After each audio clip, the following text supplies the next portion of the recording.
back to Bosco Campus Vision. This is Rani, Assistant Professor, PG, Department of Commerce, Don Bosco College, Kottayam. The last class we discussed the meaning of profit reconciliation statement, definition of profit reconciliation statement, and the needs for preparing profit reconciliation statement. Today we are going to discuss what are the reasons. Today we are going to discuss the reason for disagreement in profit. What are the items affecting the disagreement in profit? Okay. What are the reasons for disagreement in profit? First one, items appearing only in financial accounts. Items appearing only in financial accounts. Then second item, items appearing only in cost accountant. Items appearing only in cost accountant. Then third one, adoption of different basis of valuation of stock. Then adoption of different basis of stock valuation. Then under and over absorption of overheads. Fourth one is under and over absorption of overhead. Then difference in method and rates of depreciation. And last one, abnormal losses and gain taken only in one set of books of accounts. Abnormal losses and gains taken only in one set of books of accounts. Okay. Again, 6 important heads are reasons for disagreement in profit. Okay. Next item, items appearing only in financial accounts. Items appearing only in financial accounts. So what are the items appearing only in financial accounts? First one, purely financial charges. First head charge. Purely financial charges. First one, loss on sale of investment and other assets. Sale of investment and other assets only considered in financial statement. It is not considered in cost accounting. Okay. Then second one, preliminary expenses written off. Preliminary expenses written off only and considered in financial statement. Then third one, goodwill written off. Then fourth one, discount on issue of debenture and shares. Then next one, loss due to destruction and the scrapping of assets. Then interest on mortgages and loans. Then fines, penalties and damages payable. Then charitable donations, then share transfer office expenses, then remuneration to proprietor in excess of a fair reward for service rendered, then last one, bad debts written off, discount allowed, etc. These are the items appearing only in financial accounts. That means purely financial charges and expenses. Okay. Then second head, purely financial income. Items appearing only in financial statement and adhyam financial expenditure, then charges and then incomes. First one, profit on sale of asset. Mattadu loss ayirunnu profit on sale of asset. Then interest and dividend are received. Discount, commission, brokerage, etc. are received. Bad debts are recovered. Transfer fees are received. Rent receivable. Discount allowed to customer but later on disallowed. ഇങ്ങനെ കുറച്ച് items ആണ് എന്തെന്ന് പറയുക purely financial incomes ആയിട്ട് പറയുക. Okay.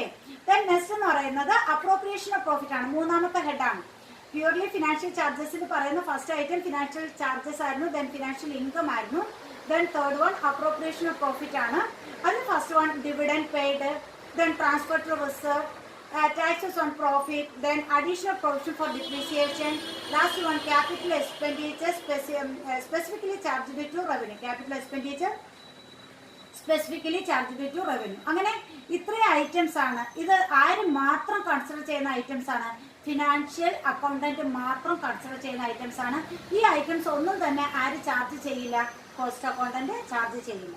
Items appearing only in cost accounts ആണ്. Second main heading, items appearing only in cost accounts. Items, notional interest on capital. Notional interest on capital, that is interest charged in the profit and loss account through there is sufficient amount of own fund and no interest is payable on it. Adana ennu parayuka notional interest on capital. Then second one, notional rent on owned premises. Notional rent on owned premises. Then after the salary for the proprietor where he works in the business but does not have to pay. That is one of the items, salary paid to the proprietor.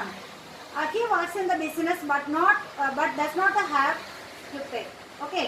അങ്ങനെ 3 items ആണ് എന്തായിട്ട് വരിക?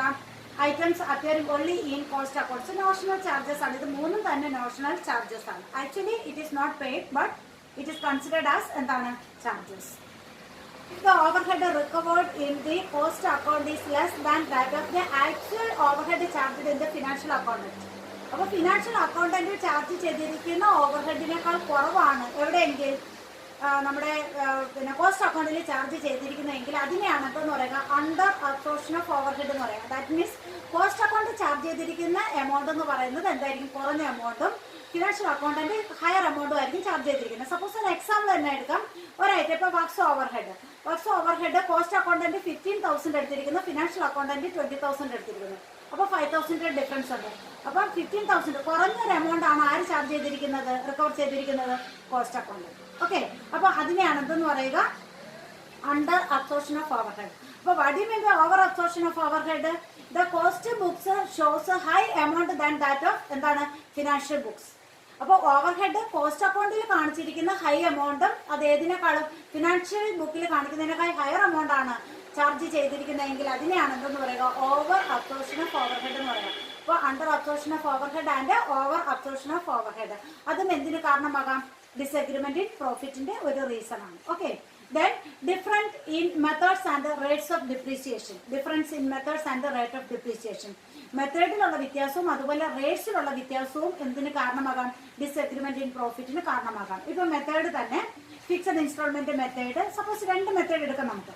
Fixed instalment മെത്തേഡും അതുപോലെ diminishing balance മെത്തേഡും രണ്ടിലും നമ്മൾ same depreciation calculate ചെയ്യുമ്പോൾ എന്തായിരിക്കും, എമൗണ്ടിന് വ്യത്യാസം ഉണ്ടാവും. ഓക്കെ, അപ്പം ഫിനാൻഷ്യൽ അക്കൗണ്ടന്റ് ഒരു മെത്തേഡ് അഡോപ്റ്റ് ചെയ്യുന്നു, cost accountant another method adopt ചെയ്യുന്നു. അങ്ങനെയാണെങ്കിൽ എമൗണ്ടിൽ എന്തുണ്ടാവും, വ്യത്യാസം ഉണ്ടാവും.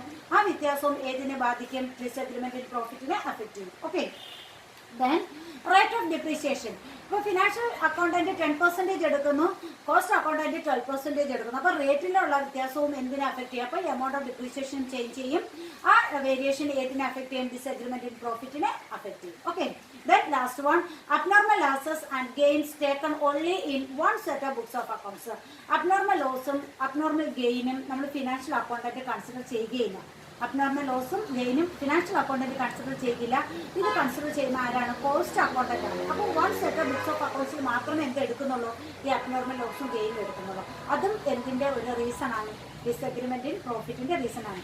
അങ്ങനെ മെയിൻ 6 ഇമ്പോർട്ടന്റ് റീസൺസ് ആണ് എന്തെന്ന് പറയുക, this reasons for disagreement in profit. Okay, dear students, watch the videos carefully and study the notes also.